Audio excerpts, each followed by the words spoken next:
Okay, so just a quick word on the content for today. Now, I did one of these, I'm not sure who was at my last one, and it was on sugar versus carbohydrate and fat metabolism and metabolic effects. But it was kind of an easy one because it was just about how bad sugar is, and kind of everyone knows that already, right?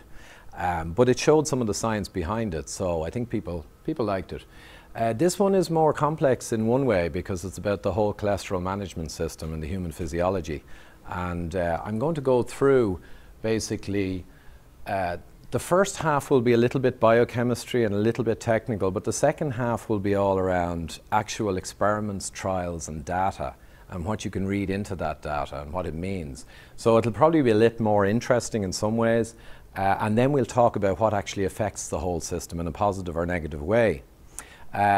So that's pretty much the kind of way I'm going. So the first half, you know, stick with it. And the reason I'm going through the actual biochemistry and how the system works is because if you get a feel for how the system works and for the different components of the system, hopefully it'll resonate with you when you have different levels of those components and the risk factors they have for disease. You should have an appreciation from how it works to be able to tie it together with what's bad when it's high and good when it's low. But we'll see. So I did send this material on just last week. It's been a long time in the making, but I sent it on to 3 specialists in cholesterol and lipidology.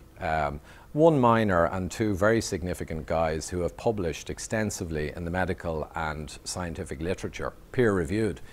And I'm happy to say that all 3 replied promptly, and the word excellent was in the first sentence of all 3 replies. So the material is, in fairness, it's pretty comprehensive and it's pretty good, and I'll see what I can do with the delivery. Okay, so what does the latest science say? So I went through this already and I'm going to cross out. We're going to go through 2 key molecules, just 2 molecules you need to remember, and we're going to go through 5 particles, and I'll explain what they are and how they work. We'll then go through the common enemy, which is the reason we're here, because people are interested in how different factors in how you live your life can affect your chances of a long, healthy life. And then we'll go through the cholesterol processing system, how it works in the body, and I've done some custom diagrams completely created from scratch to try and make this understandable in general. So we'll see what you think of those, and then we'll go into the risk factors. Okay. So the key molecules. So the first one, cholesterol. Everyone's heard about it. Bad cholesterol, good cholesterol. Well, cholesterol is simply a sterol molecule, and it's fundamental to life. So it's one of the most important molecules in the body. But there is no good or bad because it is a molecule of cholesterol. It can't be good or bad, and I'll explain a bit of that. It's used to build your cells, your hormones, other core elements of your physiology. So it's critical for the animal world, cholesterol. Huge.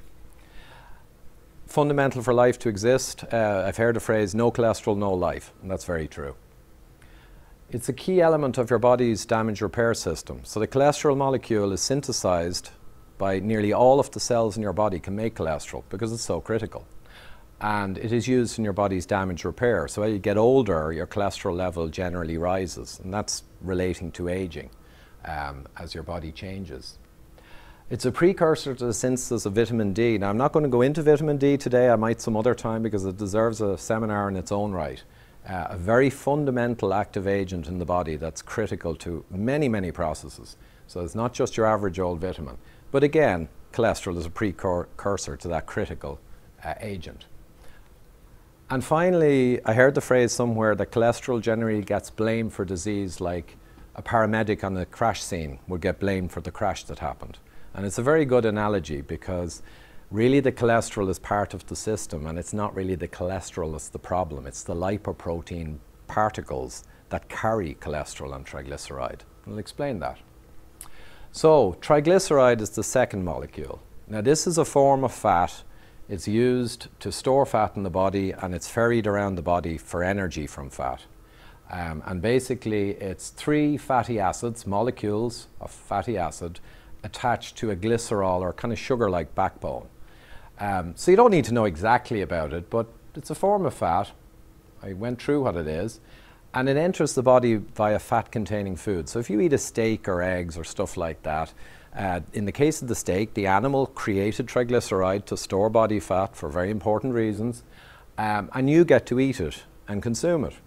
And that's really how it enters the body. Now, your own body will make triglyceride as well, depending on the circumstances, in large or small amounts, because your own body needs to use triglyceride to store fat in a storage form and to process it. So that's okay.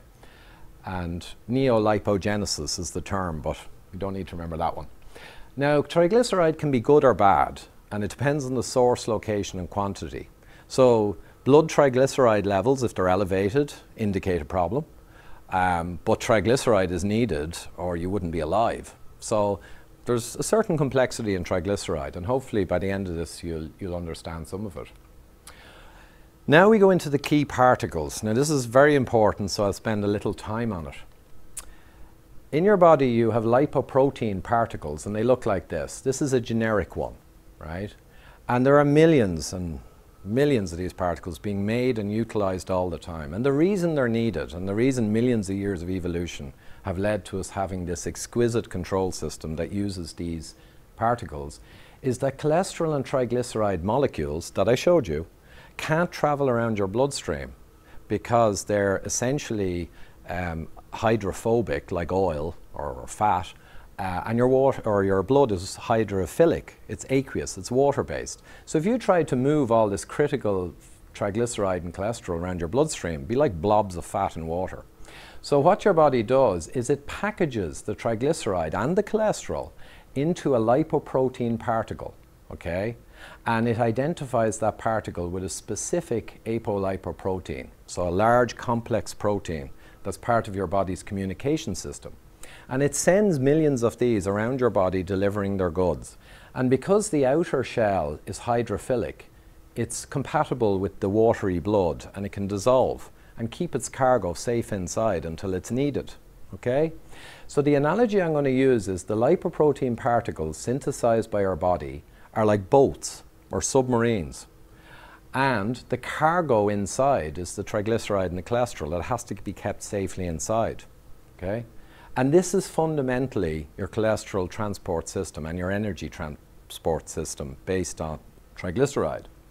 So there's only 5, and 3 of them are in one class, so there's really only 3 sets.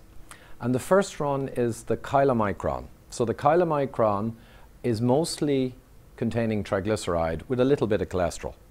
And the chylomicron is the largest one, and it's used to ferry dietary fat and cholesterol from the fatty food you eat and package it and bring it around the body.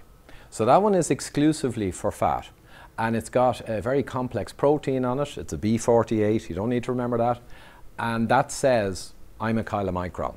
B48 identifies it and allows it to interact with the rest of the system. Now we're into the LDL class, and people have probably heard about the LDL as the bad cholesterol. So we'll talk about that. The VLDL is very large, or sorry, very low density lipoprotein, and it's quite large, and it has roughly that amount of triglyceride and cholesterol, roughly 2 to 1, and it's created in your liver. VLDL is made by your liver to do a similar job to chylomicron and to ferry cholesterol and triglyceride around your system. But it also changes as it goes through your body, and it becomes smaller as it gives up its cargo. So it becomes at a certain point LDL, the one you've all probably heard about, the bad cholesterol. Now LDL is not inherently bad as such. These have a B100, by the way, marker. That's what distinguishes them from the chylomicron. But LDL you will have heard of as the bad cholesterol. Now, the real bad cholesterol, but it's not cholesterol. Remember, cholesterol is packaged within the lipoproteins, but the real bad cholesterol, for what they call bad cholesterol, is small dense LDL. So if you have a lot of small dense LDL particles that have become smaller in diameter, it's indicative of a dysfunctional system. So chances are you've done something bold, okay? And within it, it will have cholesterol and it will have triglycerides still, but it'll be smaller. But also oxidized LDL tends to track with the small dense measurement distribution. So if you have small dense LDL and you're driving that kind of system, you will also tend to be in a state of inflammation, and you will have oxidation or damage to the outer surface of these particles, and then they no longer work the way they ought to. Okay? So that's the LDL class, and I'll show you in some detail shortly how they come about. Now, HDL, people have probably heard of, is the good cholesterol, right? That's the good one. And glad to say it is actually all good. You can make it dysfunctional and it can become problematic, but generally it's critically important. It does a lot of good work. Okay? And it too is not a good cholesterol, it's a good lipoprotein because it contains cholesterol and triglyceride, but it's still a lipoprotein. Okay, so is that kind of reasonably clear? A class of particles your body creates, and there's different types for different jobs, containing cholesterol and triglyceride, each and every one, like a boat containing cargo. So, Ivor, what's happening to that lipoprotein as it's moving from the VLDL down to the LDL? I'll show you that, yeah. No, very good, because that's a good question. Okay, so a quick word first from our sponsor, because the reason people are interested in this in general is not just the science and engineering and the biochemistry. I personally find that fascinating, but I know everyone doesn't. So it's how it relates to health. Okay, so I'm going to briefly go through atherosclerosis and the coronary vascular disease mechanisms. So many people will have heard that, or there was an ad around 20 years ago, and it said, oh, you eat fat and it clogs up your arteries, and, like a drain under a sink, and they even had a sink and a drain, and that's not true. That's not true at all. In fact, it has no real relation to the truth. What actually happens, an atherosclerosis, the stiffening of the arteries and the growth of the wall as bad material builds up inside the wall of the pipe, right? It kind of underpins all of the diseases that we'd mainly be interested in modern life. Inflammation, inflammatory diseases, coronary diseases, strokes. This mechanism kind of is the main one to describe, and everything we talk about in risk factors will either drive atherosclerosis or will reduce it. Okay? So I'll explain what it is. What it is when you essentially end up with a bad lipoprotein, okay, problematic one, in the arterial wall, okay? And when they're in there, your body's immune system, your macrophage, which attacks and engulfs bacteria, viruses, foreign bodies, your body's immune system recognizes this as a problem in your arterial wall. And it tries and succeeds in engulfing it and absorbing and digesting it and taking the contents into vesicles within itself. So that's your body's immune system going after it. And your body is doing the right thing. It is taking something that's problematic and trying to look after it. Now, long term, it's not really doing the right thing in one way, because this is what leads to all the diseases and the heart disease and everything else. Okay, it's fundamental. What the macrophage does when it engulfs or takes these in is it builds up into a kind of a blobby foam cell. And the reason it's called a foam cell is simply because under a microscope you get this foamy appearance from these macrophage as they fill up with content from these lipoproteins as they absorb them. And they become foam cells. And then you build up this junk in the wall of your artery. And as the junk builds up, it presses inwards on the inner lumen, and many of the things that drive this process will also drive an increased tendency for the blood to clot, right, and become thrombotic. So you will have this growing, closing in, and the blood at some point will cluster and jam, and that's the thrombosis. And basically that's kind of heart attacks and certain types of stroke. You can also have a plaque, or which is effectively a scab. Like when you cut your hand, you get a scab that grows, and cholesterol is needed to create that scab, and that's why you got the kind of car crash thing. It ends up on the site, at the scene. But if you have a scab, which is called a plaque on the inner surface of the artery, that can break off and the content can escape, and it'll head on down the river and cause some damage downstream. So that's another way you can have a problem, and that'll cause a blockage further down. And that basically, ultimately, if you push this process, you'll end up with a decline in vascular health, blockages, breakouts of plaque, etc. And that's largely the problem we're talking about today. And the million-dollar question is, what mediates or influences this process to get worse or get better? Okay? And that's basically what we're here for. So, And now you asked the question there, we're going to go through how each lipoprotein works at a high level. And this is my artwork, so hopefully you'll like it. A reminder, so we have the lipoproteins, they're all like this. This is a generic one, but they have special functions, and they're special because mainly the apolipoprotein that wraps around them gives them structure and allows them to communicate. A B48 for the chylomicron for dietary fat, B100 for the LDL class, and an A type for the HDL. So your body knows which one it's dealing with because mainly of these proteins that distinguish them, okay? Now, first we'll do the chylomicron, and we'll bring you on a little tour of your body. So the chylomicron is created in the gut when you take in dietary fats. Take a lump of meat, eggs, whatever. And it takes the triglycerides and the cholesterol. There's only two molecules we're talking about here. And it packages them into this delivery vessel. Mostly triglyceride, a little bit of cholesterol. And the animal you eat created triglyceride for the right reasons, and it created cholesterol. And you're taking advantage of that by eating the food because you're getting in all of these molecules that take a lot of energy to make, and you don't want to waste them.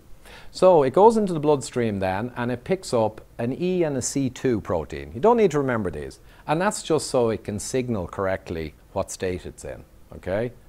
Now, what it does then is it goes, and the C2 allows it to dock to muscle or fat, and through this lipoprotein lipase and through the receptor system, you open the hull of the ship and you take the cargo out into the muscle to be burnt, beta oxidation, healthily into energy for muscle. And that's good. And your heart muscle as well. Every muscle. It's good. If you're doing very little and forcing yourself to eat more, by all means, your body will store this for a rainy day. And you will move triglyceride energy into fat. It's okay.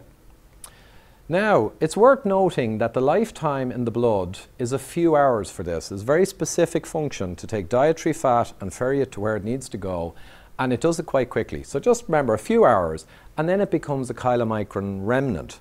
So unlike a ship, as it gives up its cargo, it actually shrinks, more like a balloon emptying water, okay?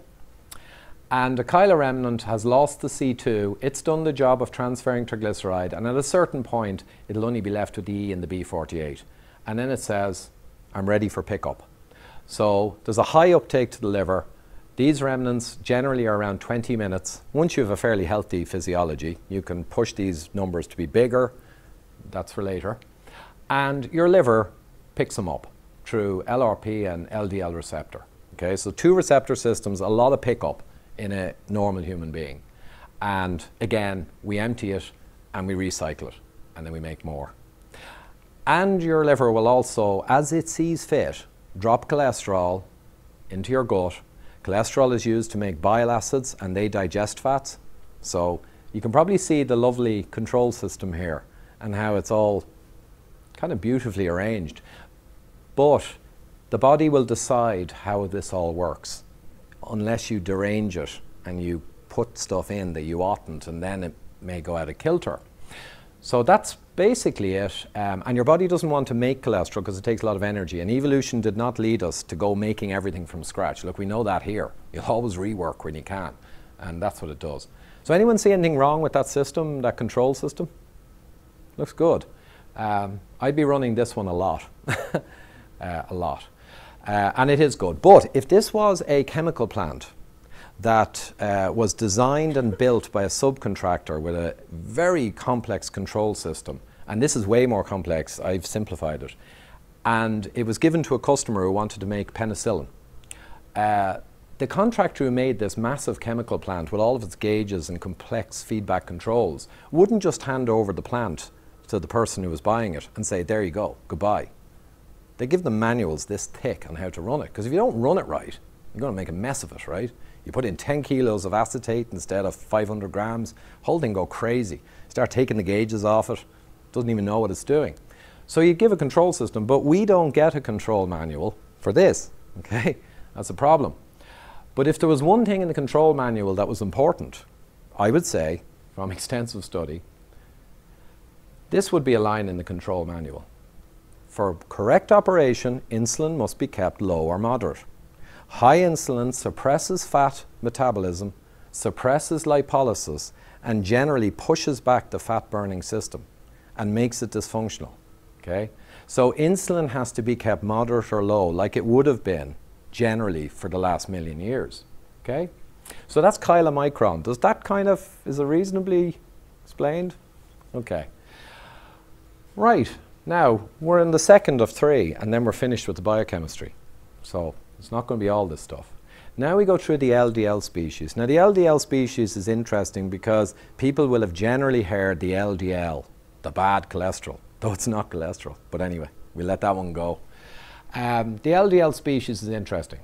So your liver now creates VLDL for the purposes of transporting triglyceride and cholesterol. So the chylomicron was really the triglyceride and it sent the cholesterol back to the liver to be used appropriately. But here you make your VLDL, and how many you make and the size you make and how good they are or bad they are depends on what you're putting into the machine. So you make your VLDL, it's got a B100 now, not a B48, so it says, hey, I'm a VLDL. It's got the E and C2, like the chylomicron had, similar function, and it's very similar in the initial stage of its processing. It actually has C2 to transfer the cargo of triglyceride, healthy fat energy, into muscle and into fat tissue if you're storing. Okay? Then it becomes an intermediate density lipoprotein, and at some point in the process it drops its C2 and that identifies it as an IDL. Now this can go back to the liver like the chylomicron remnant, but I'm not going to go into that detail here. It also goes on, and with a slightly different mechanism, hepatic lipase, it delivers more triglyceride to the muscle and or the fat. And now it's finally become an LDL. Okay?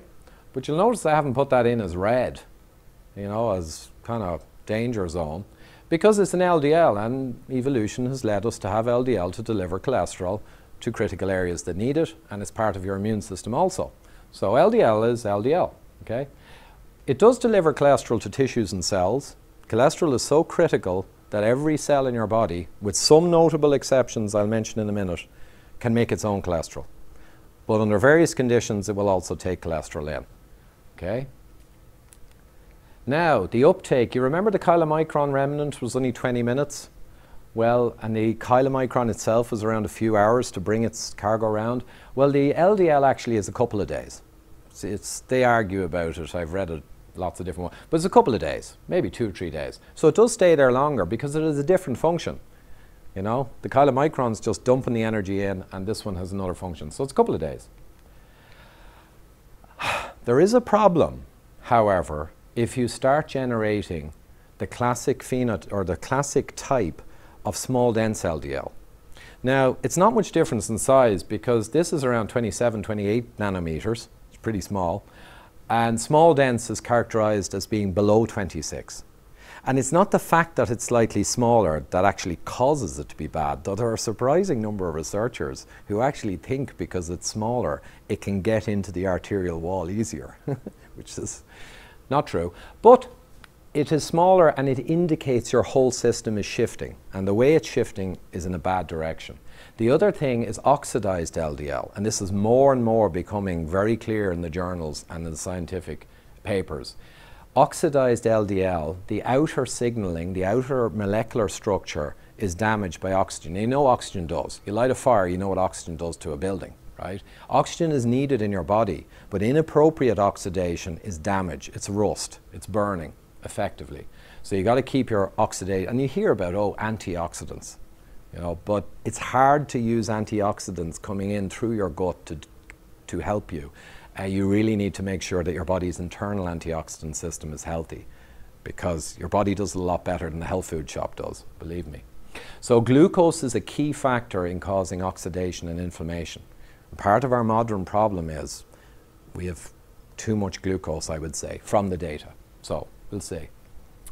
There's a poor uptake here generally. Now the researchers do vary on this, but it's generally becoming more accepted that the signaling is damaged when you have oxidized particles, and there is less effectiveness of receiving them in with the receptors, because you've got very complex proteins in the receptors and they have to interlock in an incredibly precise way to identify and then to carry out the enzymatic reactions that split these particles and bring the substrates in. So anyway, I probably overdid it there, but poor uptake time. So you've got something that's dysfunctional and bad, and it doesn't get taken out of the system as readily. So any engineers here, it's a double trouble, okay?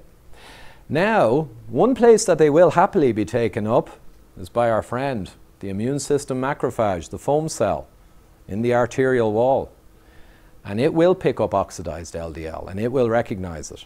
And it can lead to the dysfunctional type system where you're building up too much crud inside the wall of your artery. But it can be reversed. Can be reversed because your body has the ability to actually reverse this process to a point. And that's only really being proven out in the last few years. Okay. So I could flick back here. I've got a hot button back to the atherosclerosis, but I think people are probably pretty okay with that arterial wall. Okay. So that's VLDL through to LDL. And that's roughly the way the system works. Yep. That green bit there below the glucose, what's that, the HL? Oh, hepatic lipase. So hepatic lipase, lipase means to split, and lipase is an enzyme that splits open lipoproteins. It's lipoprotein lipase.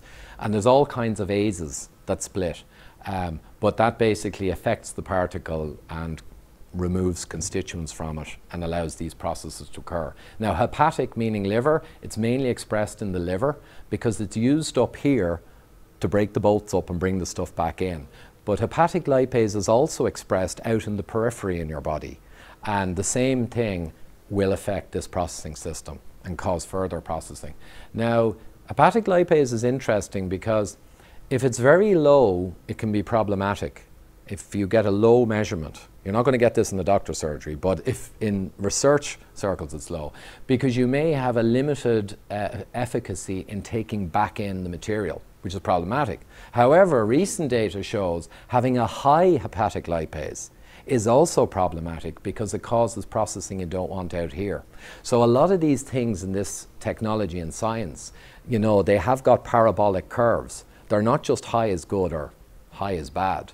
You know, there's a lot of complexity in it. But no, thanks for that question, but hepatic lipase.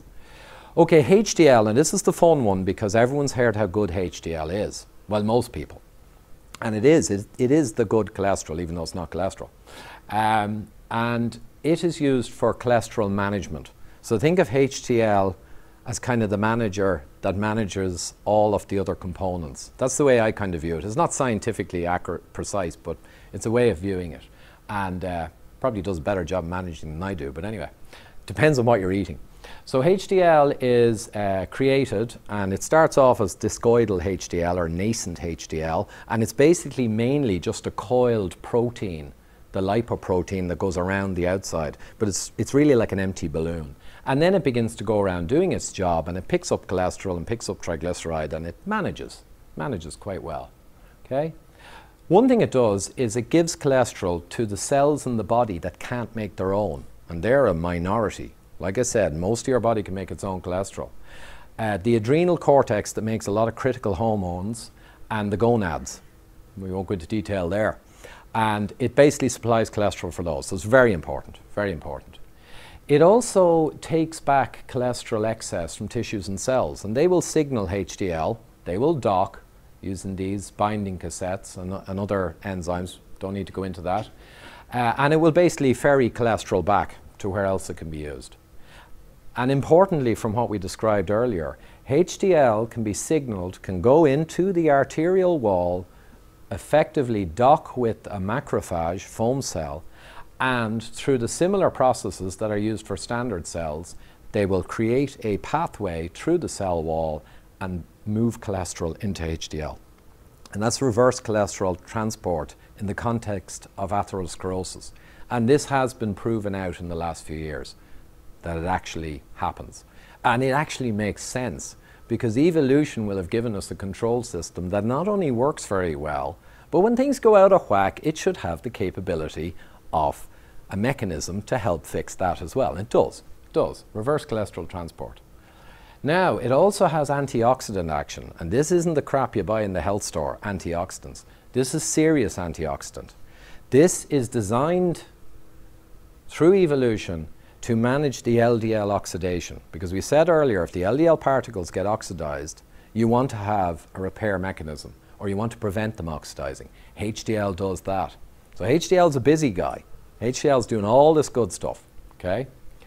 Then it also, well, it returns to the scavenger receptor B1, but to be honest, we're not too worried about the residence time here because HDL is doing good stuff, so we don't mind how quickly it gets taken back. I will show one other thing, just so you have an awareness, but I'm not going to describe any details, but just to give you an idea how important HDL is.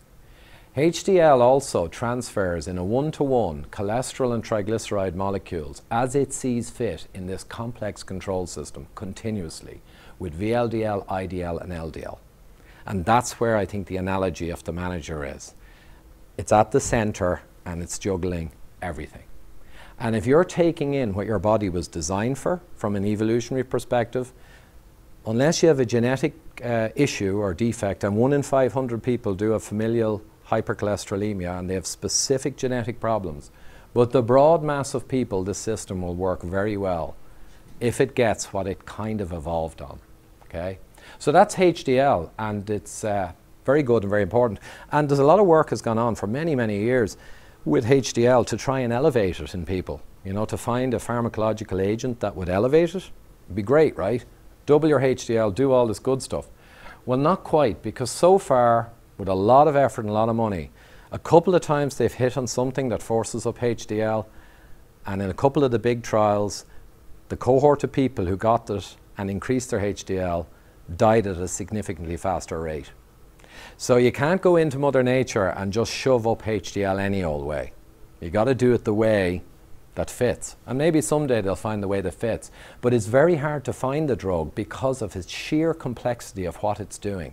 If you force it up through one pathway, something else gets knocked out of kilter. And that's the challenge, okay? You can push down LDL all right, but HDL has evaded everyone. Okay, so that's kind of the system. Is that, do you kind of get an idea of the chylomicron for fat, the LDL class and how it changes, and the HDL, all good. That's it on that kind of techie stuff. But just keep it in mind. The risk factors. So what are the key risk factors in general for atherosclerosis and the host of inflammatory disease that goes with it, and the heart disease? Dysfunctional lipoprotein status, not the cholesterol. Cholesterol is just a molecule. It'll get used lots of different ways. But those things I described to you, when they're dysfunctional, when you have small dense LDL, when your VLDL is too large, when these things are knocked out of kilter. So one of the best measures is the LDL HDL ratio. Now that's basically smash up all the particles and find out how much cholesterol was in the HDL, how much was in the LDL in terms of weight, volume. That ratio is actually quite powerful. Better still, the ApoB over ApoA, when you count these proteins on the particles and you actually look at them, but you can't get that in Ireland, it's in the US. So it's the nuclear magnetic resonance particle count. But it's a more powerful measure and it's more accurate and it's more predictive. And it'll become widely available in coming years, I'd say. High serum triglyceride. So triglyceride is fine if you're using it properly, but if your serum content of triglyceride after a fast is going up and you got fats in your blood, that's indicative that this system has been knocked out of whack. Small dense LDL and LDL particle count. So the count, and often they track together, high counts of the particles and the smallness of them becoming more and more prominent is a very good risk factor, okay? Insulin levels and insulin resistance status, and I mentioned earlier, important for the system. You got to keep insulin down to make the system run well, especially if you're eating any fat at all, okay? And insulin resistance is the phenomenon where over time, if you provoke insulin continuously and provoke your pancreas to keep having to produce lots of insulin to manage sugar and carbohydrate energy and glucose, eventually the pancreas will get browned off, and that's type 2 diabetes when it no longer can supply the insulin. And that's gone up exponentially in the last 20 years. So type 2 diabetes used to be called adult onset diabetes because it wasn't a genetic defect like type 1 from birth. It was only came on in adulthood, and it was seen to be environmentally caused by the wrong type of foodstuffs. But it was adult onset, and they've dropped the term. It's type 2 now, diabetes mellitus. And the reason they've dropped it is because children are getting it in increasing numbers. Diabetes is huge. So if you look at the graph, I don't have it here, the graph of diabetes type 2 environmentally or food caused, it's basically just going up exponentially. And it's going to cost an absolute fortune. There is talk of diabetes-related complications heading up towards $1 trillion in the Western world. I mean, it's huge. And it's all tied in with similar stuff. Okay, so that's blood insulin resistance and relating to pre-diabetes and heading that way. Blood glucose level, related, yeah, your blood glucose level is the level of how much glucose you have and how much insulin you'll tend to provoke. HbA1c is just a measure of your blood glucose averaged over 3 months. And because glucose glycates or glycosylates your blood cells and proteins, sugars have energy and they cause changes to the surface of particles and they cause glycation of proteins. So with HbA1c, and you can get this in your doctor's office, you can just ask for the test, it gives you the 3-month average level of glucose that's been in your blood. You know, you eat meals, it goes up, you fast, it goes down, but it'll kind of give the amount of kind of damage to the blood cells over 3 months, how much glycation has happened, and it'll give you a good long-term baseline. Are you a high glucose person or are you a low glucose person, which is good. Okay. So that's blood glucose. And high blood pressure is generally driven by similar root causes that drive a lot of the other problems. Through mechanisms I actually went into in the last seminar, but I won't today. And high blood pressure is generally accepted as the higher pressure in the arteries. Arteries get atherosclerosis, veins don't, but otherwise they're the exact same as each other. The key difference is arteries have high pulsating pressure because they're the pump output from the heart, and the veins are low pressure return flow. So the reason atherosclerosis is only in arteries and not in veins is generally accepted. Some conflict that is to do with the high pressure. And when you have higher blood pressure, it really is a strong risk factor because it's promoting more damage and allowing more ingress of particles and allowing more things like that. And other markers of systemic inflammation that started me studying this a year ago, gamma-glutamyl transferase, serum ferritin, I had high. I wasn't too bad in these. I was 5.6 on glucose. I didn't realize at the time that was too high. I'm around 4.4 now, which is kind of on the lower end of the population, so that's okay. But these ones got me studying, and then I discovered the enormity of data around these, and then I kept going. So people who know me know I'm a little bit technically obsessed, so I couldn't stop. Stuff's too fascinating.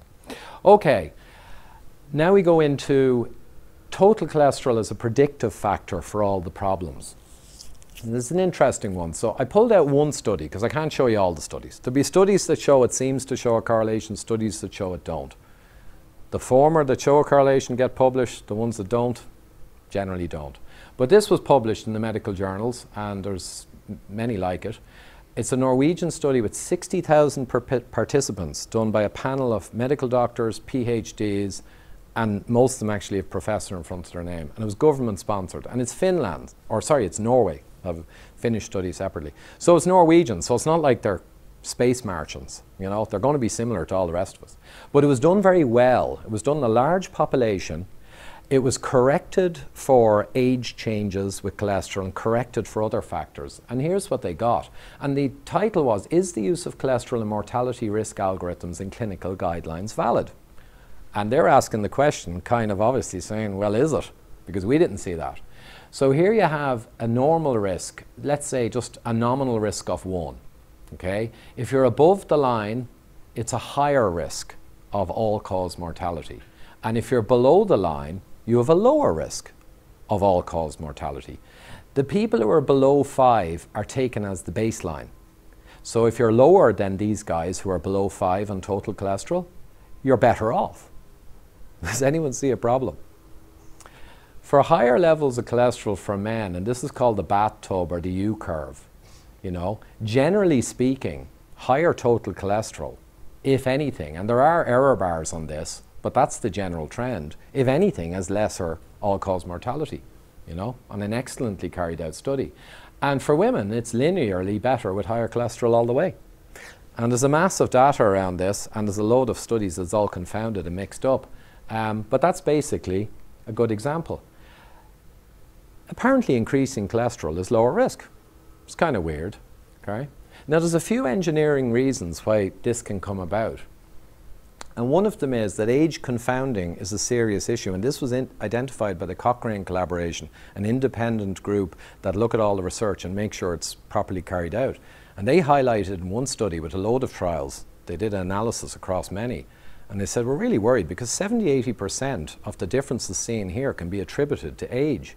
Kind of flagging. There's a problem here. Be careful with this because, and I did draw a diagram earlier, and this is, the actual data, I mean, this is just indicative. But as people get older, their body sees fit to raise their cholesterol levels to do healing and other functions, okay? So as your age gets higher, cholesterol, especially for men, increases.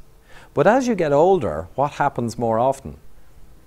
Well, I mean, you die more often. A 65-year-old has more chance of dying than a 20-year-old. So you've got a higher cholesterol, and you've also got a higher death rate as you get older. And if you put those two together, you say higher cholesterol, higher death. But you've got to be careful because you didn't correct for age. You didn't correct for the age increase in cholesterol. So it's correlation, but not necessarily causation. These guys corrected for age, and they corrected for smoking, and they corrected for a lot of other factors to get a good data. So that's one thing, age confounding. There's another problem that has happened, and I recently purchased a book for, would you believe, €160 for a 150-page book. It is very hard to get the real data because medical books are very expensive. But I bought this one because it was super. It was a Japanese team, and they went into a lot of this. But there's another problem where if you get the whole population, 1 in 500 will have approximately familial hypercholesterolemia, and they will have very high cholesterol, and they will have significant mortality issues, very disproportionate mortality issues, not just because of the high cholesterol, because of other effects from the genetic defect that they have. So if you look at a whole population and you look at cholesterol versus mortality, that's fair, and you can apply back your learnings to the whole population. But if you look at a smaller population of people with heart disease and issues, you can get a disproportionate number of familial hypercholesterolemics in there. So instead of 1 in 500, if you take 500 heart disease patients, right, you may get 20 or 30 instead of 1 in that group because you're targeting people with issues, and FH people have issues. And if you look within that group, you will see a much stronger relationship with cholesterol because those guys with the genetic problem are in there. And you can't apply that relationship back to the whole population because it's a different population. And engineers would know this, but I'm not sure if researchers realize it quite so strongly. So there are several trials which came back with great correlations, but they had a much higher amount of familial hypercholesterolemia in them. So there are lots of ways for this to get confused. So that's another one. And there's endemic research bias, sadly. When the theory came up in the 70s about cholesterol, in the 60s actually, a guy called Ansel Keys was obsessed with dietary fat and cholesterol caused heart disease. He didn't understand the mechanisms. They didn't even have the technology that we have now. And basically the McGovern Commission in the States in 1972, politicians got together and said, we're going to tell people what to eat.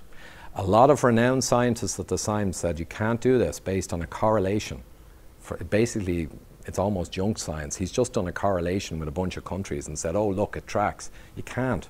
And one scientist called it the biggest uncontrolled human experiment ever taken in history to give dietary recommendations based on some very loose correlation data, okay? But it happened. And after 10 or 15 years, as more data began to emerge that it wasn't that simple, like, you know, fat's bad and replace it all with seeds and grains or bread or whatever, it was kind of too late because now massive funding had gone in to proving the hypothesis. And I can say now that after 40 years and billions of dollars spent on trials to prove that fat is bad, they failed. Now, if you spent a year trying to prove a hypothesis that was true and quite a bit of money, and it was true, it wouldn't be that hard. We've done it here over the last 20 years. Once you have a correct hypothesis, it's not too hard to prove it because you just switch on and off your factor, you see a result. But billions of dollars have been spent trying to show the fat's bad, and the meta-analysis, 2 or 3 meta-analysis looking at all the trials from the last 40 years have all come up with the same answer. There is no evidence. So that happens when a hypothesis is actually not correct. Okay, so anyway, that's it. So in short, total cholesterol is not really considered anymore by leading edge researchers. It's just not really considered. Leading edge guys have moved way beyond that because of essentially this. Now, HDL and LDL. These are interesting because you'll have heard about them. This is the Framingham Heart Study done on the town of Framingham in Massachusetts in the States. And it was a very good study because it was completely unbiased. They looked at the whole population, so they weren't looking at pockets of people with familial hypercholesterolemics in there kind of swinging the data. They were looking at the whole population, say, let's look at what they eat, let's look at what they do, let's look at what diseases they get, and let's track their bloods. And they did. And what they found, and this is part of an established literature, it was the biggest ever done, enormous experiment spanning 30 to 40 years, and still the people are being checked. And this is the relationship. So across the bottom is increasing the bad cholesterol. And going up here, each of these 4 steps, is decreasing good cholesterol, measured in people. And then here is the risk of heart disease actually observed in males 50 to 70 years old, which is a good group because that's the group most people are worried about, or women 50 to 70, you know, it's the right age group. And the risk is higher. And I've put in this little thing here to show that's really bad, and then down here you're in great shape. Based on real data, looking at the populations, their HDL, their LDL, and whether or not they have heart disease, whether they die. Great. But you'll see there's a problem. Increasing the bad cholesterol, if your HDL is high, doesn't really do anything, or at least nothing you do anything with. Now, I knew this anyway before I got this data, but it was interesting to see it so clearly put. But if you decrease the good cholesterol, right, for all levels of LDL, you're definitely heading up and you got a problem. And part of this would be driven by the familial hypercholesterolemics because they have very low HDL, the most common form, and very high LDL, so their ratio is a disaster, okay? So the HDL being low is a serious problem. But again, there's no drug to actually fix that, so you know, it doesn't get a whole lot of talk. But the ratio is what's key, because if you're high in LDL and high in HDL, your risk is fine. If you're high on LDL, however, and your HDL is low relative to it, the ratio, then you're in higher risk. And even if you're low LDL, if your HDL is low, you can still be at high risk if your HDL is low. And all of the things that drive the system into the bad place tend to lower the HDL and raise the LDL. So the ratio goes out. And the system I showed you earlier becomes dysfunctional. Does not work like the control manual would have asked you to run it. Okay. So that's HDL and LDL. Now, HDL being adequate or higher is very important. Now, if you have low LDL, it's okay to have lowish HDL because the ratio is still conserved. The benefit of LDL being low totally depends on the HDL status. So if you're going to hand me blood results and you blanked everything else off and you left me the LDL, I'm going to hand them back. Can't tell anything. But if I have the HDL, the triglycerides, if I have the blood glucose level, and if I have insulin or HbA1c, yeah, then you can look at all the factors. The risk is determined primarily by the ratio, and there are guidelines for this. And diagnosing with LDL is minimally useful. I'm not saying you don't do it. Of course you do it. But it's just no good to an engineer. If this was an engineering problem and you wanted to fix the problem, the LDL is no good. It's like going out in the line, you got a serious problem, and you say, well, the temperature is actually 16. You say, well, okay, well, that's fine, but I need to know the humidity and I need to know the rate. And, you know, it's no good in its own. Who's this here? Okay, that's me. I was up here somewhere. Not too bad, actually, but now I'm down here. I'm staying there. Probably going lower. That's my wife. This guy here, though, he's an interesting guy. He's a very close family member who's highly technical, very, very clever guy. And he was asking about this stuff because he was kind of interested in it. So I said, look, I'm not getting involved in your personal stuff, but I gave him access to the material and the research because, again, he's an engineering background, smart guy. So he looked it up and he made some changes. But would you say that's a person who possibly should be on maximum strength cholesterol lowering medication for 15 years or more?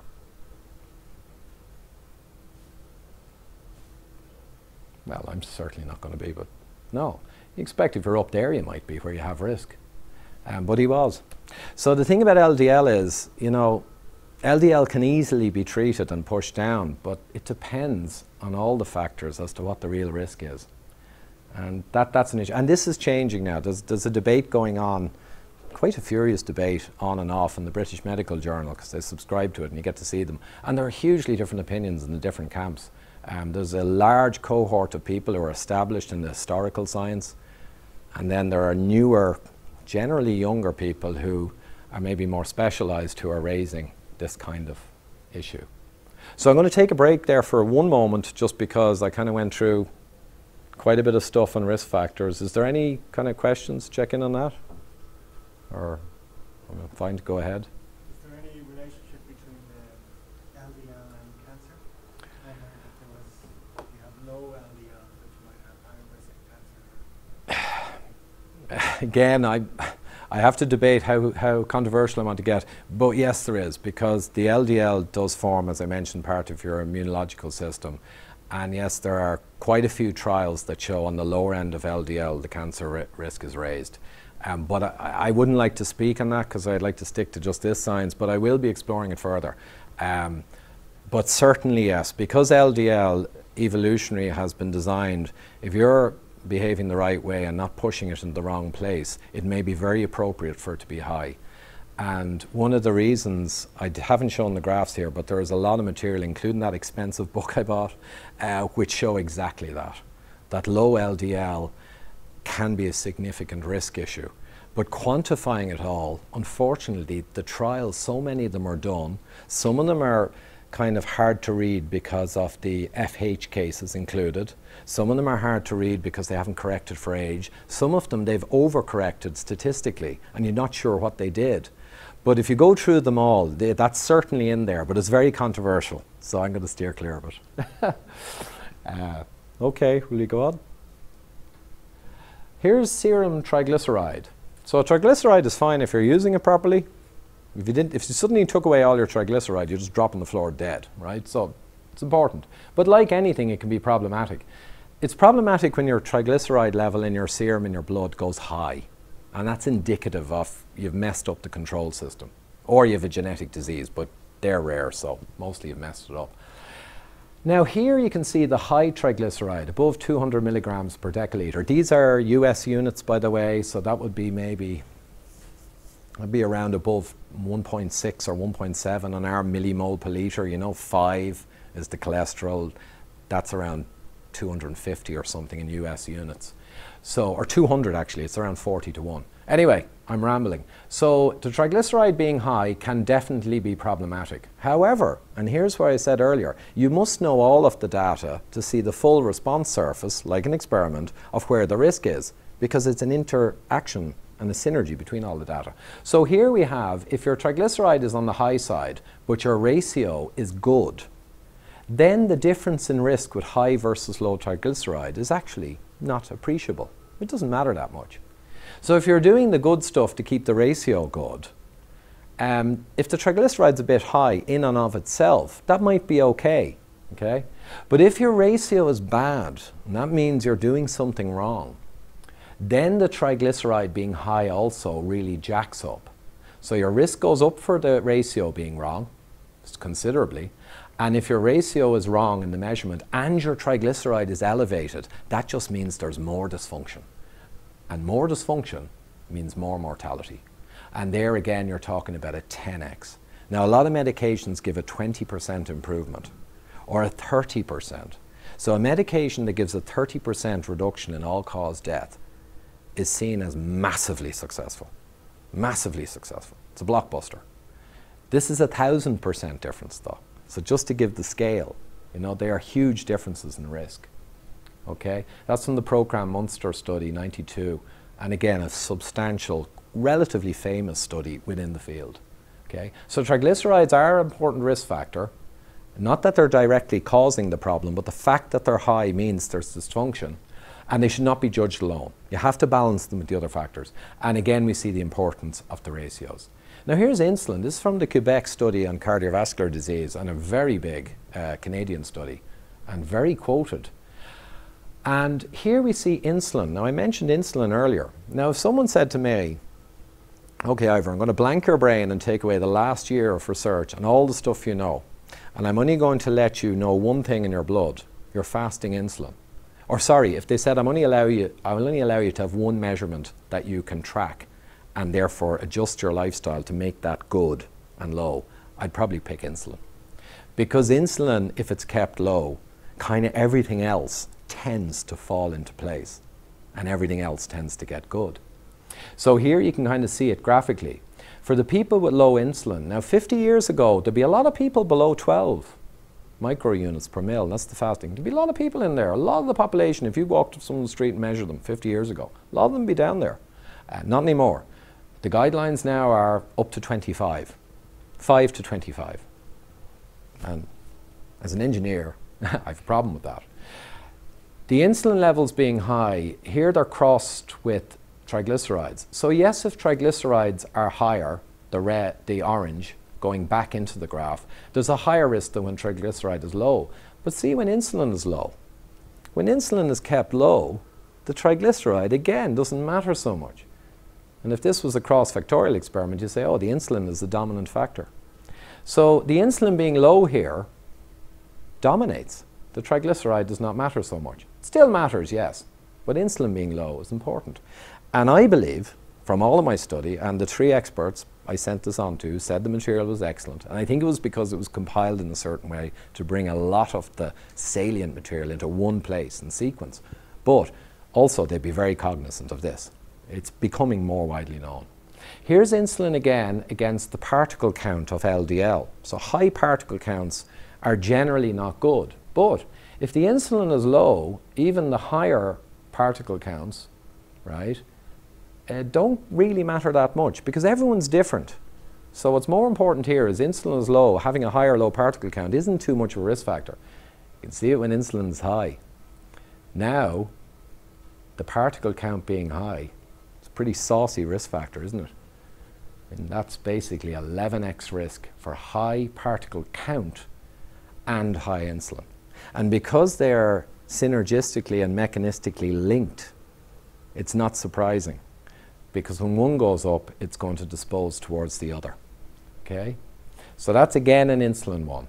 I won't really go into these too much. I'm actually thinking I'll probably skip ahead a bit because this is a hard one to follow. But it just shows basically that as they get small, dense cholesterol, LDL particles, you have a higher risk. And as you get a higher count, you have a higher risk.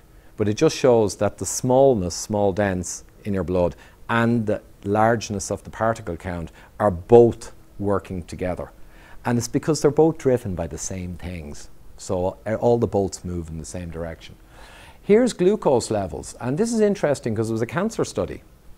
But they also got some pretty good data, non-cancer. They looked at all-cause risk of death for any and everything. And here's your HbA1c. Now this is the glycation of your hemoglobin, your red blood cells.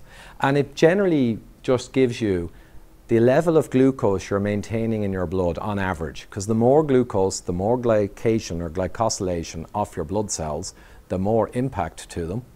And your HbA1c, where they take all the red blood cells and look at how much kind of damage from sugar has been caused. That's what it is. Now mine was at around 5.5, I think. It wasn't too bad. But I haven't got it recently, but with a fasting blood glucose of 4.4, I'd be way down here now. But if you're up higher, yeah, you got up to a 4x risk of death when you're up here, on average. And this was noted as an independent risk factor. So they had corrected for other things and tried to view it as well as you can statistically on its own. So blood glucose, blood insulin, and the whole glucose-insulin interaction is a really big deal, and much bigger deal than some of the other things that are commonplace talked about, to be quite fair. For women, they're different hormonally and physiologically, and to be honest, there's less of an increase of risk that they saw in this trial, was well done, up to around 6.9, but then they had 7x risk when they went above 7. So it's a different relationship, but going into the real high ranges of blood glucose, you got some very big risk, okay? And basically that is a snapshot of a bunch of risk factors that are extremely interesting and extremely important. And I dare say, I guess, most of them you would not have heard or seen in the newspapers, generally speaking, because these are from the research world. And to be honest, what goes from the research world into the public sphere depends. If it kind of fits, it goes in. If it's kind of like, hold on, that's conflicting with all the other stuff, it tends not to, or it comes up in smaller periodicals. But they do come up in the journals, in the BMJ, medical journals. You see these things coming up and you see a whole flurry of comments from doctors and researchers arguing about what they mean. But anyway, I'll decide myself. So what drives up all of those risk factors? Now, I picked one thing today because from all my work, it tends to be fundamental. And there's not a one-size-fits-all in humans. Everyone has different tolerances to different kinds of foodstuffs. And there's not just one thing that causes all of the problem. But there is one big thing that has the best data, and it's quite compelling to me. And I didn't really believe this for a while until I realized with more work that, to be honest, it's a fundamental scientific truth. I cannot find anything that goes against this hypothesis. And it largely is that carbohydrate generally drives insulin provocation, drives blood glucose, and you've probably seen from the risk factors, it's going to contribute a lot to issues. So here's an experiment done, and there are lots like this, to be honest. I picked the one that was the easiest to see. This is done by a professor who basically discovered small, dense cholesterol way back 20 years ago. And an excellent team, and probably the world leader on lipidology and all of this. And they got a whole bunch of guys who had atherogenic dyslipidemia. So they had bad kind of cholesterol profiles, bad lipoprotein profiles. You know, they had lower HDL, they had higher LDL, the ratios weren't good, they had high triglyceride, their glucose levels were high. And they said, right, we're going to look at them and we're going to see varying levels of carbohydrate in the diet. And the first 3 weeks, and all the next graphs will be these guys, the first 3 weeks, they said, we will give you these diets without restricting calories, just giving you the right amount of calories. No dieting, no effort, no trouble, no pain. First 3 weeks. And then we'll do 5 or 6 weeks where we'll take away 1,000 calories a day. Now, I don't know if any of you have done 1,000 calories a day for 5 weeks, less than your nominal. It's pretty starvy, okay? You'll feel it. It'll leave a mark. So we've got up here, the red line is the highest carbohydrate, but at 54% carbohydrate, and he's not feeding them, you know, just a big barrel of Coke as their carbohydrate. These are fair, balanced, you know, proper diets, right, from experts. So at the high carbohydrate, 54%, which is probably around the same carbohydrate or less than the general guidelines, their total cholesterol over HDL ratio, where down is better, moved a little bit. And here's because they're on a diet. They're probably eating better food anyway, right? First 3 weeks. They're on a diet, but not restricting calories. But look what happened with 39% carbohydrate and elevating up the fat percentage. They improved the ratio much better. And then they did 26% carbohydrate. Now they're nearly at my diet, which I've had for the last year. It's great. And now you've got an even bigger improvement. And then they've got 26 carbohydrate, right? And the same percentage of fat as before. It's probably around 70 or probably maybe around 55 or something. And they make the fat much more saturated fat, not just the healthy fats. It gets even better. Very well run experiment. These guys are good. This never really got published. It got published in a journal, and it was given a treatment by Professor Jeff Volek, who's been 25 years studying this, and he's fantastic YouTube videos. You should have a look. He's a full professor and he's 25 years studying this. And he did a summary of their data to actually make it clearer, because they used log scales for some of the things, and it was real dense. And I'd gone through it and I said, well, if that's the log scale, it must be way lower. And afterwards I found out he'd done a summary and converted everything. So it's really clear. Excellent.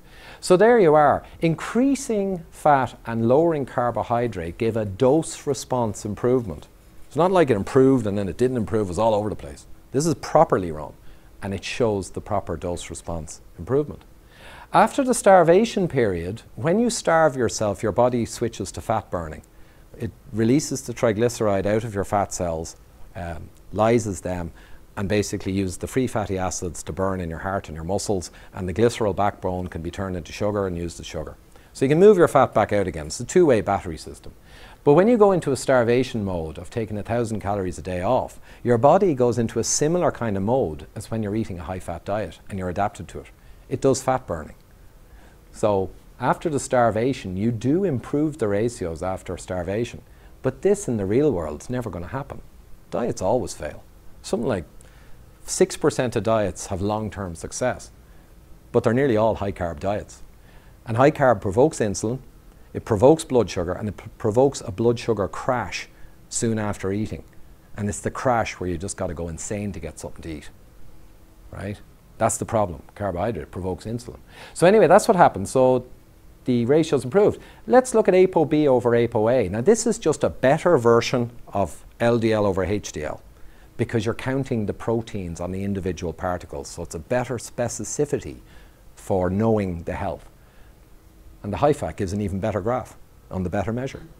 So basically here you got the same dose-response relationship, okay, and 3 weeks on a high-carb diet, which is probably a standard good diet, doesn't really get better. Starvation, okay, starvation you can make high-carb, low-fat kind of work, sort of. Forget it.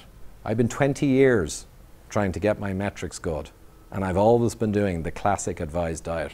And I failed for 20 years. Now I lost 2 stone, 15 kilos, and it ain't even hard. And my bloods are absolutely transformed into the better state. And that's because of this science, because there's evolutionary facts. And the system I showed you and the control system I showed you has been adapted for hundreds of thousands of years, right, to burn the foods that were available. And it is not tooled up for the modern environment. That's it. So here we have anyway, much better. Let's look at trig. Trigs are bad. You saw that earlier. You got to reduce your trigs. Even more dramatic. This has been converted into percentage reduction from the initial log scale, where it's hard to see anything in a big table. But there you are. Dose response, increasing fat and lowering carbohydrate. Nearly a 40% reduction with no dieting, just changing the constituents of the diet. With dieting, it continues, and again, high carb with starvation. You try to catch up, okay? That's trigs. And it's a big reduction, and it's very fast. And that was the same thing that happened to me. My trigs just dropped right down. HDL to LDL ratios improved. Blood glucose came right down. So on every graph I showed you, I've gone way off into the good place, on every one of them, okay? But your intake of trigs from I'll show you that in a minute. Would be a lot higher. It would. And that sadly is one of the reasons why a lot of this science got mixed up, because it's totally counterintuitive. But I've got specific slides to explain that, because that is a tough one to get your head around. And I'll wait for the slides, but I'll explain that for sure. Okay, so trigs, we're going to race through. LDL particle diameter. You want, now here up is good, big is good, because small dense is bad. These guys with atherogenic tendencies, the kind of good diet but high carb just did nothing. Look what the high fat diet did, in increasing order of fat. And these dotted lines are just another guy who did an experiment, Volek, with a whole group of volunteers. And again, the low carb ketogenic diet, both types, just rocketed up the particle size, right in the right direction. And ketogenic diets are 8 to 10% carbohydrate. They're practically not all fat, because you need carbs in the form of vegetables for phytonutrients and for health and fiber, but they're very high, and they're even better, okay? And here is HDL, our old friend, the good cholesterol. So what does a really well-run experiment with the very people who should worry about heart disease, because these guys had issues, what does higher fat do to their HDL? Well, it improves it. And the more fat and the more saturated fat, the better improvement. The high carb diet can actually lower HDL. The LDL doesn't change too much actually. The ratios in the HDL change, and they change all in the right direction. Right? Here's another large experiment with it. The orange is the high fat, very low carb ketogenic diet. I might give a different seminar on keto adaptation. It's quite interesting, but not here.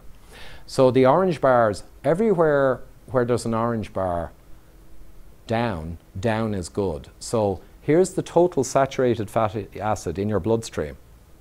Blood fat in your bloodstream traveling around is correlated to disease, and you need it low. The irony is the way to keep it low is to keep the carb down, because the carb and excessive carb generates, through de novo lipogenesis, generates triglycerides from your liver and increases your general blood fat. And also carbohydrate promotes appetite through the insulin crash. So that's another driver, and I went through this in the last seminar. So at the end of the day, on the very high fat in a very well-run experiment, get a full professor, 25 years of this, and a great guy to watch, every metric that should be lower to be better, the orange is there on the high-fat diet. And because they were restricting calories, the high-carb diet did show improvements. The only one you want higher is HDL. And yet again, HDL higher on the high-fat, HDL actually dropping a bit on the high-carb. Okay? So these guys are kind of frustrated because they've been showing this for years. But the problem is, it just conflicts too much with the established dogma. And it's just too much of a volte-face and a mental switch from what largely everyone assumes. Okay. So I said here, scientifically, this appears to be a fundamental rule. If this was an escalation or an issue, and I have been in many, more than most, at this point, and this was several months ago I came to this point, you're pretty much sorted. You just switch the machine, you switch it, you're done. And I'd probably walk away from it and just leave it to a team to do the rest. You know? Here's another one. This shows low glycemic, which is healthier carb because it doesn't switch the blood sugar so fast. You know, resistant starch and kind of brown rice, things that don't. Bread and all just flashes into glucose. Bread, even whole grain breads, send your glucose higher than pure sugar, gram for gram. Believe it or not, because in bread you've got compounds of glucose that are extremely dense matrices of glucose molecules, and once they go in, they just explode out into glucose. Massive energy, very tasty. I miss them. I miss bread. It has been a long time. But so here it is again, and surprise, surprise, anytime you do it properly. Now, it's interesting, a lot of research has gone in to look at this, right? But not the beauty. The funny thing about research is you can easily tilt the balance in your favor. So what they go in is they do high fat diet is like 40%. They still got like 45% carb. And then they look at 30% fat and 50% carb. And the problem is you're in the noise. So you get back noise. You can infer what you want. You can put in the abstract anything you want, right? The proper experiment does a real high fat diet with low carbohydrate, which reduces the insulin down and allows for beta oxidation of the fat molecules. Beta because it starts on the second carbon in the chain and it works through the carbons until you basically pretty much come out with carbon dioxide and water. And you've got all the energy out cleanly. But you can only do that with low insulin. When insulin rises a certain amount, it shuts down fat metabolism. So if you're set up as a carb burner, you're basically stuck with the sugar. If you switch to fat metabolism, it takes a couple of weeks for your enzymes to adapt back to the evolutionary food. And then after that, appetite is not a thing of the past. But to be honest, I could easily go 24 hours between meals. And I don't do it, but I could easily do it. And I've occasionally done it. And it's just fun to do. I spent 20 years not being able to keep my hand out of the cookie jar. And it's because of carbohydrate. So anyway, here we are again. So we're nearly finished. Here is probably, I said the bottom line because to an engineer this stuff is just screaming at you, okay? So they got a bunch of guys who had pattern B small dents and they had atherogenic issues, and they gave them varied diets in percentage of carb just to see what happens. And these are a perfect cohort to explore because these are guys with heart issues and they've got pattern B small dents. So that's tracking with their issues. So the perfect experiment for any engineer is, well, let's get these guys who have the issue, is not the issue. They have got the pattern B that tracks with the issue, and we know that that's really important. And let's see, how can we switch it on and off? They weren't expecting to get a strong result as this, because an R value of 0.95 means almost a direct dose-response linear relationship. So as they reduce the carb down from 70-odd% in the diet, which I suppose you perceive as good, down to 38. Pity they stopped here. If they had kept going, they would have got to my diet, 20 to 23. you got a linear reduction in the percentage of bad small dense cholesterol. And if you look at that relationship, and if they had gone to 20, I'd be happy putting money on it that they would disappear. They would have no more small dense phenotype.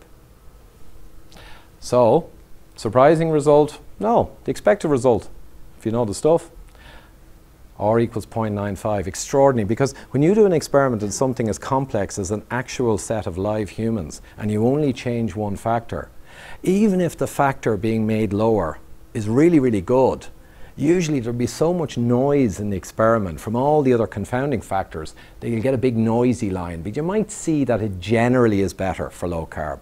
This is extraordinary. That's 2001, extraordinary. So that's it, incredible evidence. And there's a vast canon of it out there in the research and medical literature.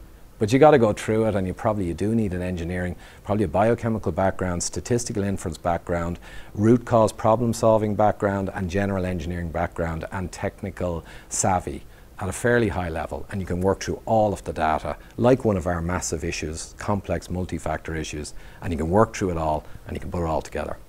And that doesn't happen overly often, but there are many experts in the field who have largely done that. Okay, so this is just a kind of a quick glance.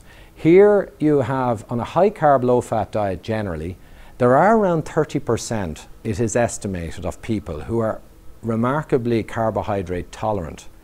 And their genetic profile is such that they process carbohydrate very well. And they don't produce the negative effects that you will see. But it's estimated 30%. 30% of people could probably do okay on a higher carb diet to varying degrees. The reason 70% of America is actually overweight or obese now is because, I would say, it's no coincidence, 70% of people generally have varying degrees of challenge with processing large amounts of carbohydrate through the mechanisms I described.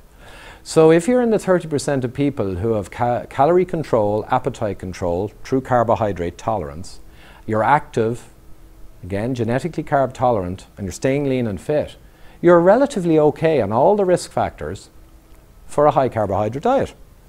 Evolutionary, there's theories around the Ice Age, and after that there was a dying off and people developed more carb tolerance around that period, around 20,000 years ago.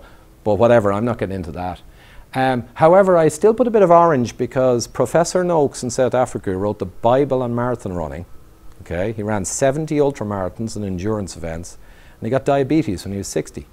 So he went and did what I did a few years ago. And he studied it. He said, hold on a minute. And he realized what I've just told you.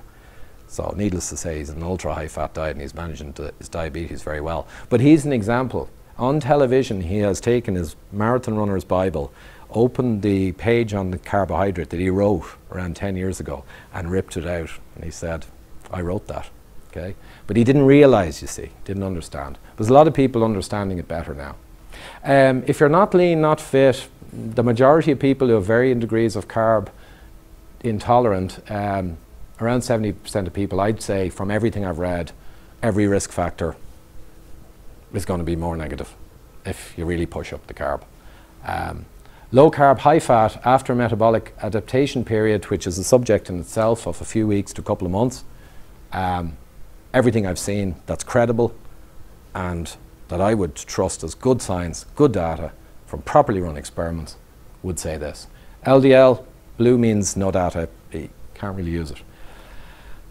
So Jeff Volek, and I would recommend his keto adaptation 50-minute lecture where he goes into some of the science of this, but focusing on fat metabolism. And he's a really good guy. He's not quite as animated as me or kind of jumping around the place, but he's very good. So he's a professor, he's 25 years studying this with humans. And he had a good diagram which I borrowed from him. And it gives a very simple look at it. Athletes and people who are carb tolerant genetically can go up the carb ladder without falling off it. Naturally lean people who are quite carb tolerant can have moderate amount of carbs. Overweight, obese people, to be honest, overwhelmingly, it would have to be low carb because essentially it's carb, insulin resistance is carb intolerance, that's what it is. And metabolically compromised, obese, again, has to be very low carb, okay? Now here's an interesting bit. So there is some evidence-based science that is out there So a GP who had significant issues in Sweden, she had a lot of problems, and she discovered some of this by doing her own research. And again, probably like me, kind of thought, you sure? But she's smart. She did her research.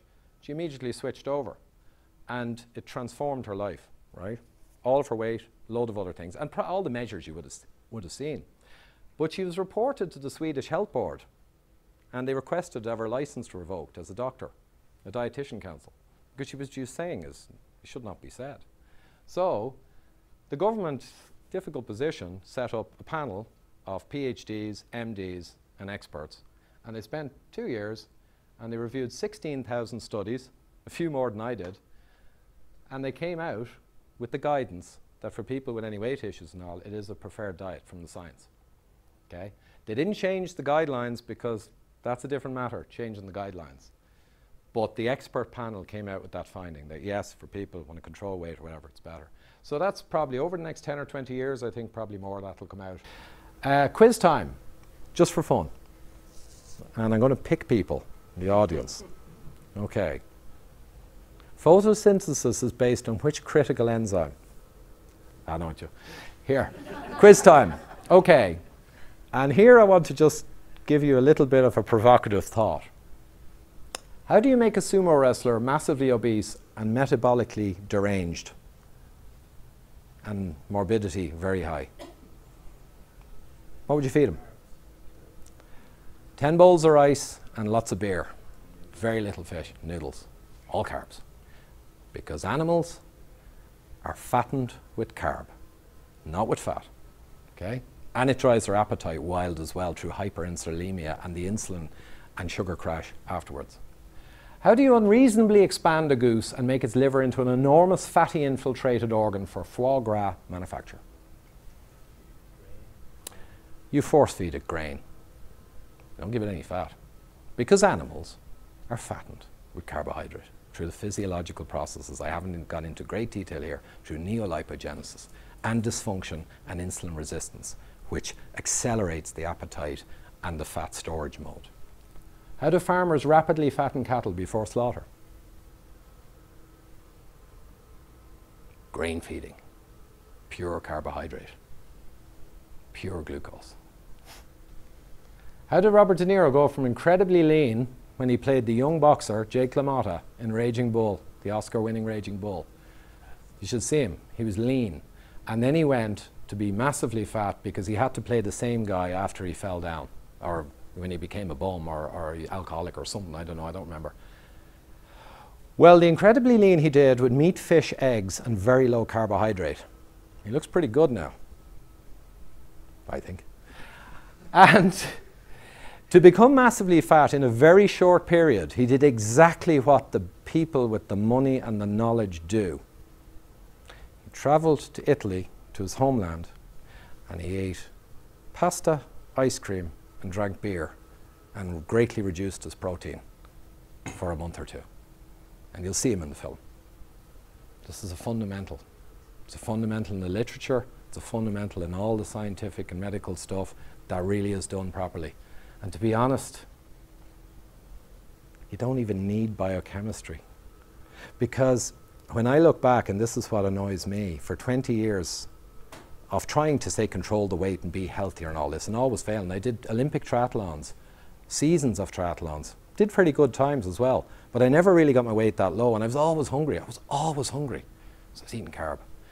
And now, with no exercise or training regime, it's perfect. And in some ways, I think the logic is obvious. If you actually ask, what did the human machine evolve on? And it evolved primarily through fats, grubbed up tubers, and fruit in season. But it would have been, the estimate for evolutionary intake of sugars is 1.5 teaspoons a day for evolution. And now it's 20 to 40 a day on average across the world. Okay? So evolution alone, you look at it and say, how would saturated fat, which is a fundamental linchpin of our evolution as a human species, the reason we have big brains is we've got the high energy density of fat, and we traded off digestive flexibility for mental flexibility. We evolved on it.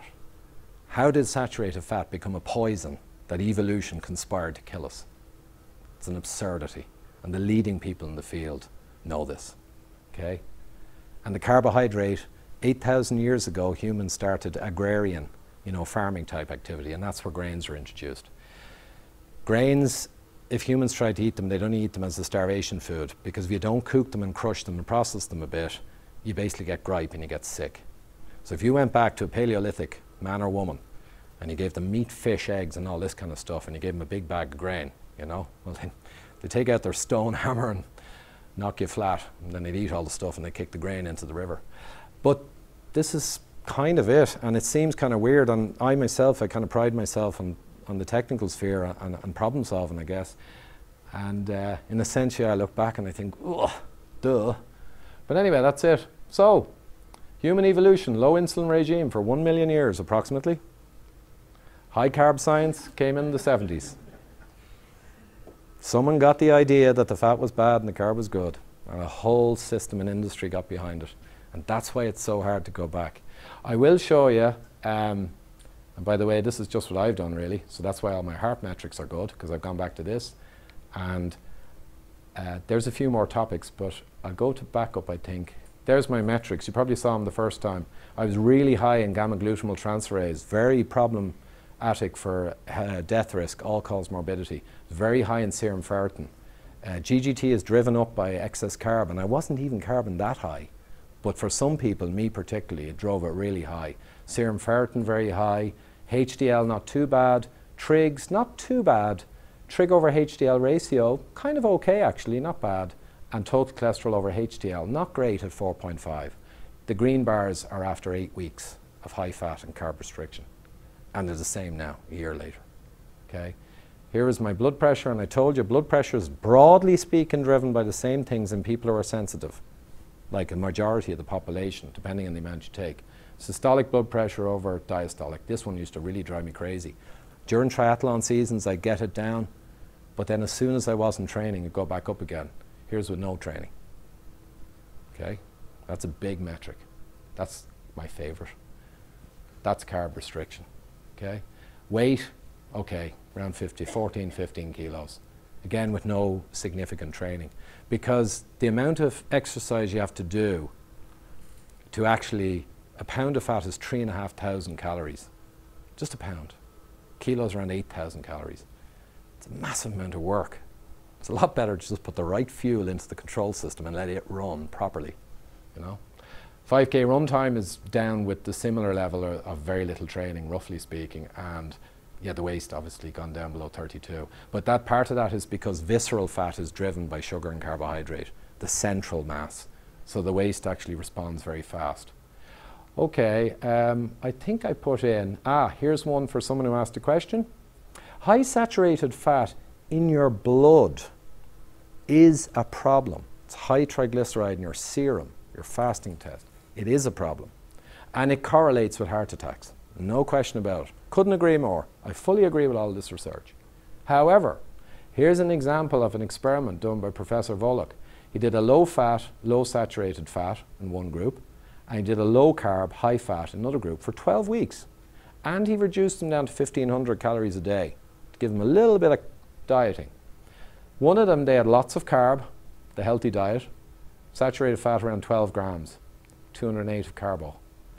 The other one, he did very high fat, 36 grams of saturated fat, very little carb. These guys, low carb, high fat, the opposite. So what happened? Well, counterintuitively, but intuitively for me now, because I've been through it all, the black is the carb-restricted high-fat diet, and their blood serum saturated fatty acids, in every case, are much lower. Because when you get the machine to run on the evolutionary appropriate material, it will manage all this for you. Do you think anyone's going to come up with a better system than 1 million years have taken of natural selection? This system, and that's what really fascinates me about it too, and I'm probably a bit obsessed with it. I'm interested in control systems and engineering, but this stuff, it's exquisite, and it's counterintuitive at every turn, like that. So it's really interesting because it's counterintuitive and it's complex, and there's so many ways people can misread data, and I kind of enjoy going in and reading it properly and probably talking about it. Okay, So that's kind of, here's just a quick flash. You eat a lot of fatty meat, there's two routes. You can have a load of carb with it. It will increase saturated fatty acid storage because the carb will spike the insulin. And if you get a lot of carb, it will tend to do this even more. If you're insulin resistant or you're already overweight, even more so. And you'll have saturated fatty acid synthesis from the excess carbohydrate will be synthesized into triglycerides in your liver through de novo lipogenesis. Proven mechanism. And that's why the graphs show all these effects when you feed the people the different things, because that's how it bloody works, okay? Tends towards, with excessive over time, and if you're genetically disposed towards being carb intolerant, which is probably a majority to varying degrees, increased plasma blood saturated fatty acid, 16-1 poly, and, or monounsaturated, and insulin resistance and dyslipidemia and all the problems I showed you. The choice you make, and my choice was easy, and I make the choice every day. I don't have that. I have loads of vegetables, really healthy, full of phytonutrients, relatively low in calorie, and gives me the good side of carbohydrate. There you have saturated fatty acid oxidation. You burn it as a clean, healthy fuel instead of storing it. You have no saturated fatty acid synthesis. Your liver does not make fat when it's getting in the fat. It's sending it around with the chylomicrons, bringing it home to mama, okay? And generally, you have lower, or you have insulin sensitivity. You have low insulin, and you're very sensitive to insulin. When you do take in foods, your insulin is in a much better state of management. And you have normal lipidemia. So they're all the lipid and all the blood fat and all the markers I showed you. They are driven normal, okay? And that was Volek's. It was yeah, I thought it was a great diagram because it literally, in dinners, it's that choice. It's as simple as that. Whatever about snacks and stuff, okay? And he put there, you are not what you eat, you are what you save from what you eat. There's a massive control system in there that manages this. And to date, they've been mostly ignoring the hormonal system that has evolved for hundreds of thousands of years. And yes, they're looking at it simplistically, like the guy in the 60s said, has to be saturated fat, because he could open some people. He sees that there's fat and cholesterol related to the plaques and thinks, oh, that has to be it. In the US also in the 60s, they had a lot of heart disease, but I think what they didn't quite realize was smoking exploded in the 20s. I mean, it just went from like very little for normal people up to 40, 50%. You know those movies, the 40s and all, everyone's got a fag. Babies have fags, right? And 20 years later, you know, the piper had to be paid, and heart disease kind of went up big time. But the guys then in the 60s were looking around, and even Ike, was it Eisenhower, got a heart attack, and everyone was talking about heart attacks in America in the 50s and 60s. So why is everyone getting heart attacks? They're all smoking, of course, asking the question, why is it? Because they didn't know. And back then they did. So they look around for something, and then they say, well, look, saturated fat in the blood, heart attacks, and they say, well, we shouldn't be eating that stuff.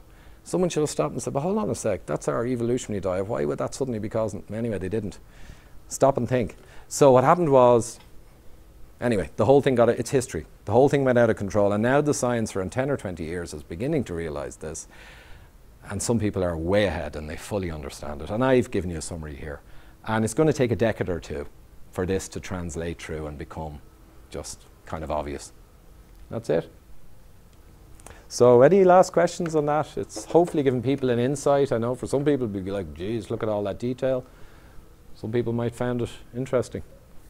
So no, you're not going to get specific dietary stuff? No, no, no. This is science. But within the carb family, are there not so much good carbs, bad carbs, but within that is there a hierarchy of carbs to stay away from, like things with breads, pastas, that type of stuff?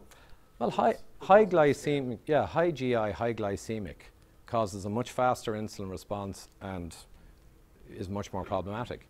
So for me, carb is vegetables. Vegetables are low energy, high fiber, high good carbohydrate. So again, I don't want to get into dietary, and maybe some other time I will, but it really is that. It's not the things that immediately flash into glucose in your body. So breads and sugars and all those kind of things change straight into glucose. Amylase breaks them down, and they just cause a lot of glucose, and then you need a lot of insulin to manage that. And then, well, anyway, you head down this kind of road. Many other thoughts, or? Ivor, you mentioned a question John had Mm. affect what you eat. The genetic part of it, is that, in your opinion, really locked in and you cannot affect change in that over your life? Well, the genetic part, really, yes, you have from birth a certain genetic makeup. Everyone knows that. But how you express those genes depends on your environment. And this will be a big thing in the coming epigenetics in the coming decades. So they are looking at doing specific cancer treatments depending on your genetic makeup and individualized medicine. So there is all of that. But basically your genetics will say how much tolerance you have for different things, how much you can handle. So I roughly gave the 70-30, and that's from Professor Volok, and it's from a lot of observational. That kind of 70% really probably need more the evolutionary diet that's biased towards energy from healthy fat, and then there are 30% that are very well adapted. So one theory around the adaptation is that post the Ice Age, we developed more ability to process carbohydrate in larger amounts from vegetation. And different genetic lines have come down through history then. But right now you can't just go in and say, hey, I want my genetic test done to see what I am. To be honest, you just look at the blood profiles depending on what you do. And if you move them, you'll move the profiles and then you'll know. That's the only way I know of. But they will no doubt in the next few years have genetic tests that will indicate where you are on that spectrum. I would guess, yeah. Ivor, the pinprick that we get up here, or an opportunity we get every year to test our cholesterol levels, is that of much benefit? Or I would make a judgment of that. I just say that if it's LDL, it is of benefit because it's got HDL concentration, it's got LDL concentration, it's got the total and the non-HDL, and it's got the triglyceride, I presume, and maybe the blood glucose as well. So with all of those measures, and I'm not sure what's in it, I mean, I'd add in HbA1c for sure, and I'd add in insulin, and I'd add in GGT and serum ferritin, because they're all part of the inflammatory family, and CRP, C-reactive protein, is indicative of inflammation. But that's getting to the next level of wanting the full response curve. But I presume in that it'll be HDL, LDL, and triglyceride are the most common. And the ratios of those are very interesting. So yeah, it is useful. Depends on who's interpreting them, but yes, it can be useful. from recollection, I think it's a color-coded red, green, yellow kind of thing we get, but maybe I'm wrong. So I don't know if it's broken down into that level of detail. Yeah, I'm really not sure. And again, I'm kind of sticking to the engineering science, but yeah. But I'd say anyway, I mentioned a doctor who's particularly knowledgeable, so I can send on that link again. Yeah. There's been such a matter on diet over the last 12 months. How do you feel again with basically everything from your diet or over the long term, the foods that you've been eating for the last 12 months? What are the benefits in your words? I'm lucky in the sense that I'm not selling a diet here, and I'm actually reticent to even get involved. But the reality is, it's been absolutely fantastic in every way.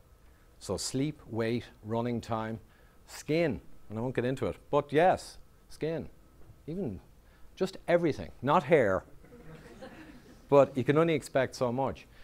So I've probably tailored my eating now to an appropriate evolutionary type. And everything better. So, but then again, you know, even the initial month or two of study, I realized what was going on here. So when I then switched, I kind of really expected it. But still, when I went for the blood test then, I was kind of thinking, I know I'm right, and the blood test came out superb. So my ratio of HDL to LDL, or total cholesterol to HDL, went from 4.5, which is kind of okay, to 3.5, which is super, right? My triglycerides came down to around, I think it was 0.68 from 0.95, which is super. My blood glucose is down from 5.4 or 5.5, which to be quite honest is not a good blood glucose level. And I'm hitting like 4.4s now. My wife's around 4.2, I think. But you really want, ideally, be down with a fasting glucose around 4, ideally. So, because glucose is needed, but high glucose, as I say, glycosylation, oxidation. It's just the way the control system works. Yeah. I guess I'll send on a link to the pack as well so one can peruse it. Where are we? Oh, there was one other. There's a few other topics possibly going forward, but I don't know if I can gauge the interest level here. I mentioned insulin, and I think it's quite fascinating, but that's just me. 1 billion years approximately in existence, massively important role. If you didn't have insulin, your blood sugar rises, you go into coma. So, but quite a small protein molecule, not a very big one. Omega-6 vegetable oils, very interesting. They got a lot of good work done on those over the years. And as I said, vitamin D. And then keto adaptation is just around the science of how your body changes its metabolism of different constituents. But I don't know. It was 6 months between the last one and this one, so you might be waiting a while. Okay, and you? No. No supplements. Now you could do, but I don't really want to go there because I'd rather target the correct, proper evolutionary foods. And to be honest, especially in Ireland now, the foods are actually very high quality. Vitamin D, I have done a little bit of, and it was the only exception.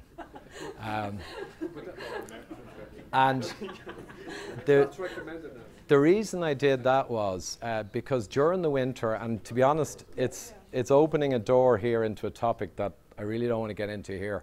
But in our kind of area of the world, yeah, one needs to get a lot of sun because it causes massive synthesis of vitamin D, which is a critical agent. It's not just like take your vitamins. Vitamin D partakes in loads of reactions in the body and is very important. And low vitamin D has a huge amount of data around it being a very big issue. And without the sunlight, you just won't get enough from food. So it is the exception, but I didn't want to get into there. But, and it has to be D3, not D2, because randomly the two vitamins, you can buy D2 and D3, and they're quite different. So D3 is the product. But 25-hydroxy vitamin D, very important, and it's created from cholesterol. So cholesterol is a precursor. Cholesterol is critical for so many things, but vitamin D is created from the precursor cholesterol, and it needs sunlight. The UV sunlight is what creates it. And it's self-controlling because the heat from sun also will reverse the reaction. So it kind of self-controls. So ideally you'd have lots of exposure like I suppose our ancestors would have had. And you can track actually levels of disease between northern and southern parts of countries even based on sun exposure. So, yeah. Your friend with the high LDL, has he come off medication, or like was the doctor saying one thing compared to this? He's obviously tried going different technique. He's a smart guy and he made his own judgment, and I didn't discuss it with him after because that's personal, or it's between him and he made his own decisions. But he has an engineering background, let's just put it that way. So he was well able to do his own decision making.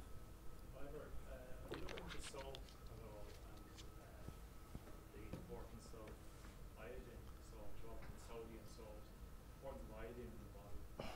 Iodine is critical, that's true. I haven't even looked it up, just anecdotally I've come across they had, is it gout or something? Not gout. Thyroid swelling kind of issues in the centre of England, and they were trying to work out for a long, long time, why do people down the centre strip of the UK tend to have a lot of this kind of, not gout, but thyroid problem. And they actually discovered in the end it was that the sea spray from the outer areas of the country brings in iodine and introduces iodine to the environment. And right in the vales in the middle of the country, there was relatively little iodine. So iodine is very important, critical, in a certain amount, but I haven't got into the amounts because again I'm focusing on just eating the right food. And to be honest, I don't really have, I just haven't gone deep into that. And salt is also important as well. Salt's very important in the body for, you know, general metabolism. But again, I wouldn't get into amounts here. So Ivor, from the point at which you switch to a lower carb intake, about how long does it take the body to start readjusting to that? Typically, a couple of weeks to up to a month is generally accepted. But to be honest, there's so much material out there from Volek, who's it? I'm trying to remember. Professor Noakes, he wrote the Marathon Runner's Bible. So he's a good guy, he's South African, he's a full professor and he's a medical doctor. And when he got diabetes in the 60s, he had run, I don't know, 70 marathons and ultramarathons. And he'd always eaten really healthy. And then he got type 2 diabetes, right? And he looked it up, and same story again. After looking up the actual science, he realized what he'd done. So he actually speaks on the topic. He spoke at a massive medical conference, I think in South Africa, or maybe it was Australia, basically saying the same thing, but it's going to take a lot longer to reach the full orthodoxy. But the question was adaptation. Yeah, he would have in his material as well 2 to 4 weeks. You just need to express new enzymes because they're not used to. They have to be awakened, and the body has to switch over to fat metabolism. So fat is a clean burning fuel, but not in the presence of carbohydrate or excess carbohydrate. So carbohydrate is kind of like high octane fuel. So it needs to be managed in the body, and that's what insulin does. It manages the high octane fuel of carbohydrate. So if you take in carbohydrate in large amounts with fat, the fat will be shut down. You will not process it properly and healthily. Oh. Alcohol is kind of a fourth food group. It's fermented sugar. Alcohol has got a curve that if you have a moderate amount of alcohol, it's beneficial. And then when you go above a moderate amount, it becomes negative for health in general. They talk about the phenols in alcohol and antioxidants. It also tends to increase HDL through a different mechanism. It's generally seen to be good in moderation. So I have a couple of glasses of wine here or there, yeah. But in excess, of course, everyone knows you're going to get processing in the liver, fatty liver disease, alcoholic fatty liver disease, and you're going to go down like the route of a high sugar diet. You're going to blow up your liver. So it's pretty bad. And you will see with alcohol the beer belly. Now I know there's a lot of carb in beer and that's part of it, but you know, that kind of phenotype that gets expressed with excess alcohol. How about fructose? Fructose in fruit, fine. In fruit, because the fiber attenuates the hepatic or liver absorption of the fructose. And it's just grand. Eat fruit. Smoothies, fruit juice is just way too much fructose and way too fast assimilated into the liver. And that's why they've got now the data coming out, and you've probably seen a lot about it. The World Health Organization in 2003 came out and said maximum 10% of your calories from sugar. An intense period of lobbying followed, and they backed down. They never produced a report. But now they've come out with 5% maximum calories from added sugars. And they've actually issued it. But because there's so much media attention now on sugar in the last few months, I think they saw their chance to actually tell the truth and get away with it. But, you know, I mean, there's a lot of industry and there's a lot of economics in all this as well. And, you know, everyone's got an angle. But, yeah, fructose in the fruit, not in supercharged drinks. Okay, I think that's probably a wrap. Thanks very much.